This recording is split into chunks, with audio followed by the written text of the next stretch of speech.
Hello guys, welcome back to another video of Becoming a Code Expert.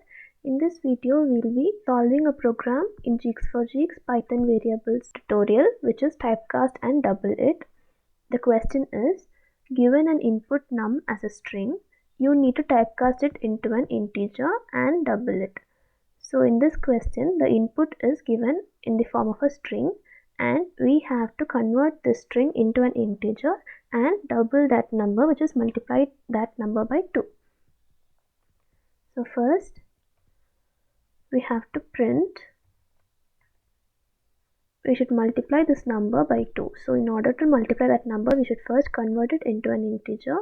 So it is int num, and then we are going to multiply the same number by 2. Now let's compile and run this code. So this compilation got completed and we got the output. Now let's submit this.